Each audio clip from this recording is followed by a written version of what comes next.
Welcome back. स्वागत है आप सभी का हमारे YouTube channel let's crack CTET में।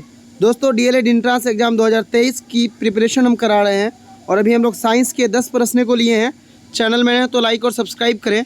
चलिए पहला प्रश्न है, यहाँ पर सारे ऑप्शन भी रेड हो गया है, आपको सिर्फ क्वेश्चन समझना है। और पहला प्रश्न ये है कि निम्न में कौन सा उत्कृष्ट तत्व है। 4 तत्व दिए गए हैं, इनमें से कौन उत्कृष्ट है। ऑप्शन ए में है आयोडीन, ऑप्शन बी है सिलिकॉन, ऑप्शन सी आर्गन या ऑप्शन डी ब्रोमीन। सही आंसर होगा ऑप्शन सी, ब्रोमीन क्या है, उत्कृष्ट तत्व है।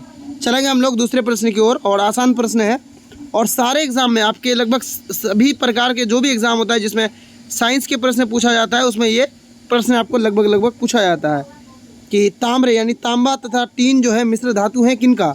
तो ये है कांसा का, पीतल का, सोल्डर का या फिर ड्यूरामीन का। तो सही आंसर क्या हो जाएगा, कांसा। यानी ताम्र और टीन किसका मिश्र धातु है, ये है कांसा का।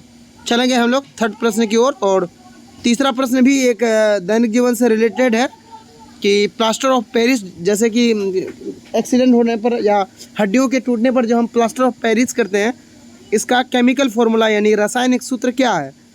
CaSO4 5H2O, CaSO4 ½ CaSO4 2H2O या फिर CaSO4 H2O। सही आंसर क्या होगा कि CaSO4 ½ ये होता है प्लास्टर ऑफ पेरिस का केमिकल फॉर्मूला। चलेंगे चौथे प्रश्न की ओर। और चौथा प्रश्न आपके सामने है, बिल्कुल एक आसान सा प्रश्न है कि अम्ल और क्षार आपस में अभिक्रिया कर क्या बनाते हैं। यानी पहले अम्ल को मिलाएं, फिर यहाँ से हम किसको मिलाएं, क्षार को मिला लें। ठीक है, इन दोनों को मिलकर क्या बनेगा, तो इन दोनों मिलकर जो है लवण बनता है। ऑप्शन कौन सा सही हो जाएगा, ऑप्शन सी हो जाएगा, बिल्कुल सही, लवण बनता है। यहाँ पर आपको परवल लवण मिलेगा तो ये नहीं होगा, सिर्फ परवल अम्ल है सॉरी यहाँ पर, तो ये सब नहीं होगा। होगा कौन सा, तो इसमें सही आंसर होगा ऑप्शन सी, लवण बन जाएगा मिलकर। चलेंगे हम लोग। चलिए ये भी एक आसान सा प्रश्न है कि श्वसन के लिए अंतिम उत्पाद क्या है। यानी जब हम श्वसन यानी सांस लेते हैं तो हमारा अंतिम उत्पाद जो होता है वो क्या बनता है। CO2 और H2O बनता है।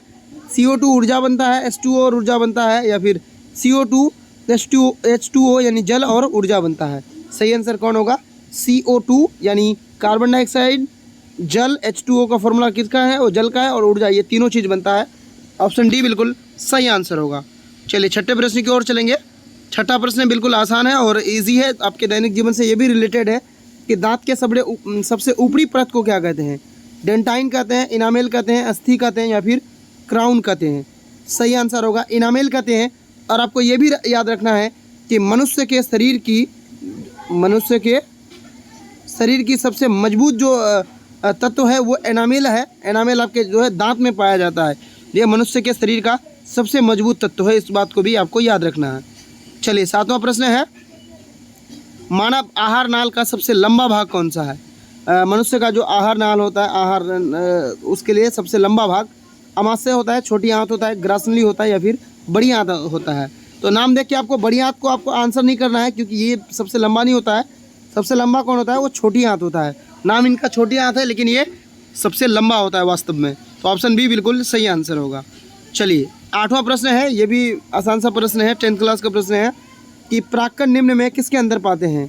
तो प्राक्कन किसके अंदर पाया जाता है, प्राक्कोश के, अंडाशय के, वर्तिका के या फिर पत्तियों के अंदर पाया जाता है। सही आंसर होगा प्राक्कोश के अंदर जो है प्राक्कन पाया जाता है। Option A 1 is the right answer. चलिए नौवां प्रश्न है, चालनी यानी नालिकाएँ पाई जाती है, ये नालिकाएँ जो है किस में पाई जाती है। ऑप्शन ए जंतुओं में, जाइलम में, फ्लोएम में, और ऑप्शन डी है एक कोशिकीय पौधे में। सही आंसर क्या होगा, सही आंसर हो जाएगा इसका फ्लोएम में पाया जाता है। चालनी नालिकाएँ फ्लोएम में पाई जाती है। चलिए लास्ट प्रश्न है और ये 10वां प्रश्न है आज का हमारा। RBC की जीवन अवधि होती है, यानी RBC का फुल फॉर्म अगर पूछा जाए तो रेड ब्लड सेल होता है। क्या होता है, रेड ब्लड सेल। इसका जो जीवन काल है वो कितने दिन का होता है, 120 दिन, 180 दिन, 80 दिन या फिर 220 दिन। सही आंसर होगा 120 दिन, यानी 4 महीने का RBC का अवधि होता है। इसके अलावा एक प्रश्न है कि WBC का अवधि कितना होता है, वाइट ब्लड, इसका फुल फॉर्म याद रखिएगा, ये भी पूछा जा सकता है। वाइट ब्लड सेल होता है इसका full form, white blood cell. इसका जो जीवन अवधि होता है वो मात्र 13 से लेकर 20 दिनों का होता है। इसको आपको बहुत अच्छे से याद रखना है कि WBC का जीवन अवधि मात्र 13 से लेकर 20 दिनों तक होता है। तो इसका सही आंसर हो जाएगा यहाँ पर आरबीसी है, इसलिए 120 दिन हो जाएगा। चलिए इसी के साथ हमारा ये सेशन समाप्त होता है। इसके बाद हम डीएलएड का ही कोई नया वीडियो लेकर आएंगे और सीटेट की भी तैयारी आपको 120 प्लस मार्क्स की तैयारी कराएंगे, तो इसलिए आप हमारे साथ जुड़ जाएं। धन्यवाद।